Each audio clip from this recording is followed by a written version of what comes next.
Saludos amigos, bienvenidos a Valores de Acero. Estamos en el Sembrador Nueva Evangelización. Estamos retransmitiendo desde el Colegio Fray Luis de León en Querétaro, junto a las instalaciones del Centro de Espiritualidad Agustino Recoleto. Hace unos meses la Iglesia Católica celebraba una de las jornadas más importantes mediáticas y también a nivel mundial, en donde todas las cámaras se dirigían a un lugar emblemático que une el Atlántico y el Pacífico a una ciudad maravillosa que es Panamá. Allí en Panamá, en el mes de enero, se celebró la Jornada Mundial de la Juventud con un lema mariano, y para contarnos qué pasó en Panamá y qué se recuerda de Panamá y volver juntos a recordar aquellas jornadas históricas, está con nosotros Eber Hermosillo. Bienvenido, Eber. Gracias, Fray Javier, nuevamente pues por abrirnos las puertas de tu programa y contar esta experiencia. Eber es miembro de las Juventudes Agustino Recoletas, un movimiento eclesial, un movimiento que nace bajo el carisma Agustino Recoleto, la Orden de los Agustinos Recoletos. A la vez, él está metido en las actividades juveniles y también estás metido en un trabajo con el empresariado de Chihuahua. Sí, pues estamos trabajando en una asociación civil que promovemos el liderazgo y desarrollo humano en todos los niveles. Trabajamos mucho de la mano con el empresariado chihuahuense también. Eber, ¿qué destacarías de la Jornada Mundial de la Juventud en Panamá? Bueno, yo creo que fue muy diferente. He tenido la oportunidad de participar en las dos jornadas anteriores, en Río de Janeiro y en Cracovia, y el ambiente totalmente diferente, un ambiente muy caribeño, un ambiente muy fraterno. Claro, las otras también tuvieron mucha fraternidad, pero prácticamente la ciudad entera se volcó a recibir a los peregrinos. Panamá y la figura de Óscar Arnulfo Romero. Así es. De hecho, yo creo que para muchos jóvenes fue una figura nueva, a lo mejor algunos que hemos seguido un poquito más de cerca pues el desarrollo de la iglesia en Latinoamérica, conocíamos la figura, pero para muchos jóvenes fue la primera vez que escuchaban hablar de Óscar Romero, y pues realmente les impactó su testimonio, también pues su mensaje, que sigue siendo totalmente válido en nuestros días, y pues también pues la manera en la que él entrega la vida para seguir dando vida al pueblo salvadoreño. Ahí hubo unas catequesis. ¿Tú a qué catequesis asististe? Estuvimos, tuvimos una prejornada propia de los Agustinos Recoletos, donde tuvimos catequesis, y en las catequesis también que nos ofrece la misma Jornada Mundial de la Juventud con los obispos. ¿Qué obispos? ¿Estuviste en algunas de las Jornadas Mundial de la Juventud? Así es, no recuerdo los nombres, pero recuerdo un obispo de Bolivia, de hecho polaco, el obispo, pero trabaja en Bolivia. Él nos habló mucho del perdón y de la misericordia tan necesaria para poder construir o hacer los puentes en una sociedad tan dividida. Dentro de estas catequesis, la reacción tuya como coordinador de un movimiento juvenil que está en bastantes países, un movimiento juvenil internacional, ¿qué reacciones pudiste recoger? Estando en ese lugar, saliendo de las catequesis, ¿qué escuchabas? Yo creo que cambió mucho la perspectiva con las que algunos estaban viviendo la jornada. Todos llegamos pues encantados de conocer un nuevo país, y algunos pues era la primera vez que participaban en una Jornada Mundial de la Juventud, y siempre hay como un pequeño, no sé, una sensación de turismo. Sin embargo, pues las catequesis nos aterrizaban realmente al sentido de estar ahí, nos aterrizaban a que era una peregrinación, que no íbamos solo a conocer a nuevas personas, sino sobre todo a encontrarnos con Cristo. Y yo creo que lo hicieron bien los obispos que guiaron estas catequesis. Hay unos, vamos a decir, teóricos que dicen que es que esos son eventos, que la fe no es de eventos, que es de procesos, pero es que resulta, yo digo, son teóricos porque la gente está respondiendo a eventos, no solo los jóvenes, Son los adultos, son los niños con sus papás, las familias, las que van respondiendo a eventos y además a eventos masivos. El proceso como que queda después y hay algunos dentro de la iglesia que dicen, no, primero es el proceso y luego vemos lo del evento, ¿no? ¿Cómo viviendo estas jornadas de la Mundial de la Juventud, en donde realmente son unas jornadas en donde hay una catequesis de preparación y luego está el momento de las jornadas, ¿cómo ves esto de los eventos y los procesos? O sea, al final son disquisiciones teóricas, son lugares de convocatoria, de hecho, pues hay por ahí algún movimiento que aprovecha estas jornadas para hacer convocatorias vocacionales. ¿Cómo lo vas viviendo tú como coordinador juvenil? Es cierto, yo creo que pues muchos se fijan en que los eventos pueden ser llamaradas de un solo día. Sin embargo, a fin de cuentas son llamaradas y prenden a la juventud. El problema es cuando el evento no se le da un seguimiento, cuando después del evento no hay nadie que se acerque a acompañar a los jóvenes. Ahí es donde, pues, ciertamente podemos caer en una eventitis que le llaman, es decir, ir saltando de evento en evento sin echar raíces. Sin embargo, como convocatoria masiva nos sirve para lanzar un mensaje y decir, aquí estamos, somos muchos los que creemos en esto, y desde ahí empezar muchas veces los procesos. Están ambas experiencias, los que después de hacer un proceso llegan y el evento lo ven como el culmen a lo mejor de un proceso previo, o quien se engancha a través del proceso. Tampoco podemos demonizar los eventos, son válidos, son buenos, pero tenemos que acompañarlos de un seguimiento posterior, de armar el proceso. Son lugares de convocatoria y de premisión, ¿no? Así es. Yo creo que, bueno, y todos nos damos cuenta, es la convocatoria masiva más grande a nivel mundial de jóvenes. No hay ningún movimiento, no hay ningún evento, incluso de estos pues conciertos masivos que reúna tantos jóvenes. Estábamos más de 700,000 jóvenes en la misa de clausura, y así que pues es una plataforma impresionante para transmitir un mensaje y que cale fuerte. Las órdenes religiosas, la iglesia en general, aprovechan estos eventos para pues realmente acompañar a los jóvenes. No te podría hablar de todas, pero desde la experiencia de los Agustinos Recoletos tuvimos un evento previo que nos hizo estrechar lazos. Al ser un movimiento internacional, pues muchas veces nos conocemos a través de las redes sociales, a través de diferentes medios digitales. Sin embargo, ahí pudimos encontrarnos, pudimos vernos cara a cara y comprender que al otro lado del mundo hay personas que sienten y viven este carisma, pues como lo vivimos aquí en México. Eber, decía el Papa que lo más esperanzador de este encuentro en la misa de apertura ni de acogida en la JMJ, lo más esperanzador de este encuentro no va a ser el documento conclusivo ni las ejecuciones, sino vuestros rostros y vuestra oración. Se han quedado rostros, se quedan rostros de la JMJ, de las 3 JMJs, se quedan rostros, se queda una vida espiritual más fecunda, o al final, desde tu propio testimonio de vida, se queda en un evento. Se queda en rostros y en testimonios. Ahí es donde nos encontramos con personas que para llegar ahí tuvieron que trabajar muchísimo y que nos hacen también valorar mucho este tipo de eventos, esta oportunidad de convivir.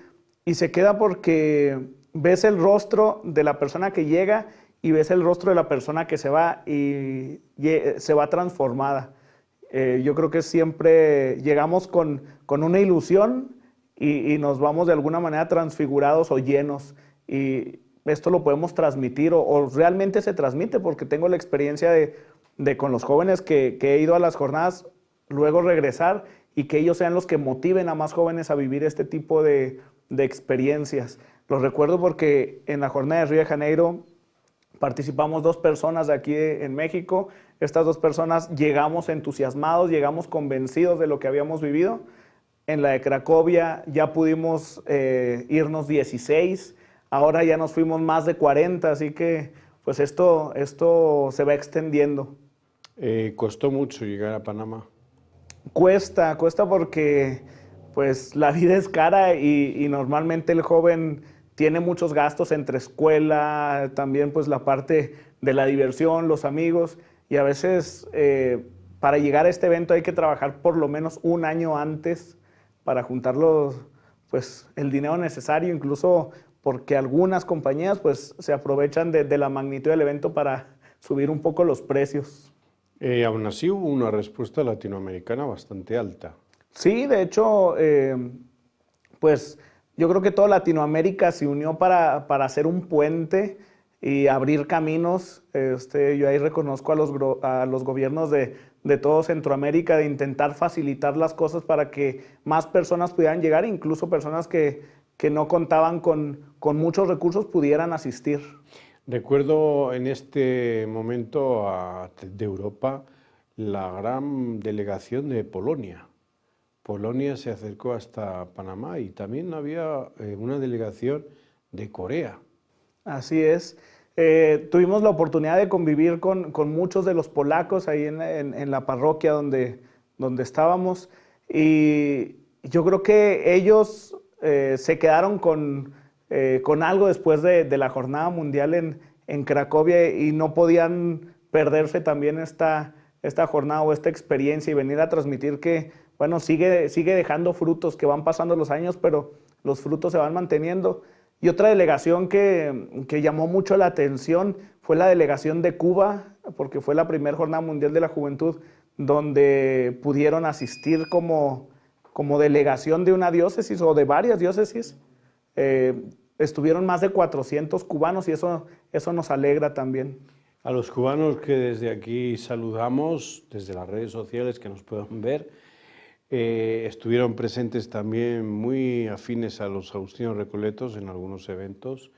Y bueno, pues ahora mismo me están diciendo que ya está preparado el equipo de Resumen AR para platicarles lo que ha ocurrido en la iglesia y también en la orden. Así que vamos con ellos y enseguida regresamos aquí a Valores de Acero.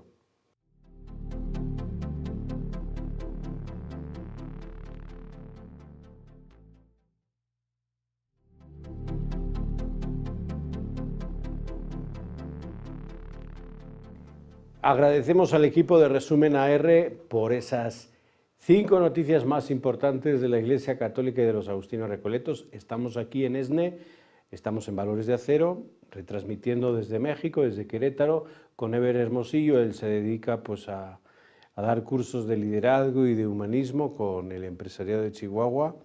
Así pues has estado presente en Panamá, nos estás describiendo y estamos ayudando al público a revivir ese tiempo en Panamá. Bueno, pues resulta que el Papa, después de la misa de acogida, que ya hemos comentado en el anterior bloque, va a un centro de menores. Allí en el centro de menores habla de la cultura del adjetivo, cómo adjetivamos a la gente, cómo juzgamos. En este siglo XXI se sigue sintiendo la juventud, sigue la juventud sintiéndose juzgada por los adultos. Nos hemos puesto en los zapatos, o se han puesto los adultos en los zapatos de los jóvenes. Bueno, pues es una época en la que las generalizaciones ya no caben. Son muchos los contextos en los cuales los jóvenes nos tenemos que mover y en todos estamos de alguna manera saturados de exigencias. Eso hace que pues sea difícil encasillar a los jóvenes y que también pues no es conveniente. Sabemos que hay muchas posturas, sabemos que además las redes sociales nos permiten pues conocer diferentes contextos y muchas veces caemos en las generalizaciones fáciles, generalizaciones que por otro lado no nos dejan avanzar, que de alguna manera se ponen o sirven como pantalla para ver las necesidades reales de los jóvenes. Si queremos acompañar a los jóvenes, tenemos que escuchar primero a los que están en nuestro entorno más cercano y desde ahí a lo mejor ir trabajando a otros campos, a otros contextos diferentes. El Papa también dijo, después de esta visita al centro de menores, se fue al Vía Crucis. Y allá en el Vía Crucis pues estuvo con todos los jóvenes. Realmente estaban representados todos los países de Latinoamérica y Centroamérica principalmente. Y ahí veíamos jóvenes de México, jóvenes de Nicaragua, jóvenes de Venezuela también. Él hablaba mucho de la cultura del bullying, del acoso, del encarnecimiento con el débil. Volvió a ensalzar la figura de San Óscar Arnulfo Romero. Del Vía Crucis, ¿qué te quedas tú? Me quedo con esa petición de cercanía, petición de intentar construir puentes en un mundo que nos intenta dividir, que nos intenta separar, en practicar la misericordia desde la ternura también, de no caer en el fácil acoso que nos permiten incluso muchas veces los nuevos medios digitales, porque pues podemos responder de manera anónima o muchas veces no presentarnos realmente como somos ante el otro, y esto a veces facilita una cultura de abuso respecto a personas que a lo mejor están en contextos más desfavorecidos. Yo creo que eso me quedo, y en la motivación o en la esperanza de sentirme también acompañado para poder acompañar a otros. En la vigilia, vamos a la vigilia, si quieres, del Vía Crucis, nos vemos a la vigilia. Claro que el Papa tenía en Panamá una agenda apretadísima porque iba visitando otros lugares, pero los eventos más importantes, la vigilia, de los eventos más importantes de la JMJ y luego la misa de envío. En la vigilia dice María, influencer de Dios. Y va haciendo también un paralelismo con palabras cibernéticas y también con el Evangelio. Algo curiosísimo en donde pues sorprende a la gente, y vemos a un Papa Francisco cercano, con un lenguaje incluyente y con un lenguaje muy referente a lo juvenil. En primer lugar, ¿qué te quedas con la vigilia? De la vigilia, ¿qué es lo que más, el recuerdo más bonito para ti? Yo creo que la capacidad del joven también de vivir el momento.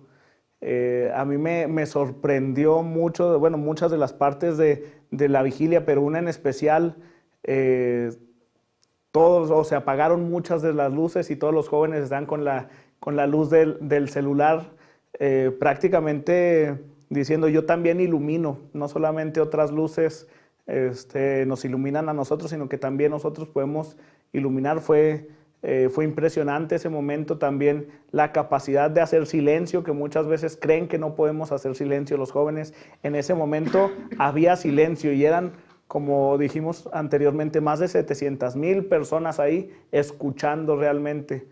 Y era sobrecogedor, o sea, se ponía la piel chinita con esos silencios. El silencio a mí también es una cosa que fue estremecedor, porque yo sí coincido contigo que el silencio fue algo increíble, porque sí, realmente había silencio ahí.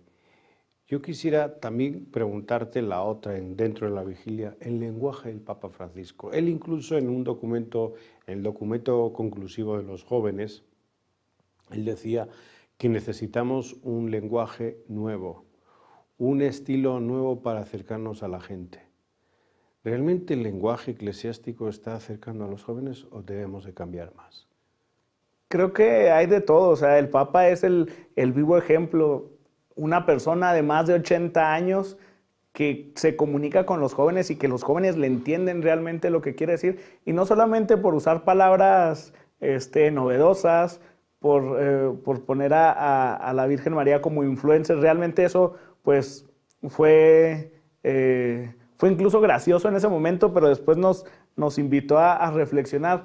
Pero yo creo que sobre todo la sencillez de no presentarnos muchas veces como los grandes maestros, sino como los hermanos, los que pues a lo mejor hemos adquirido experiencia y que queremos que los otros también puedan vivir esto, que no sea solamente me he aprendido un discurso, les puedo exponer ciertos conceptos, sino que compartes desde el corazón, compartes desde lo que has vivido.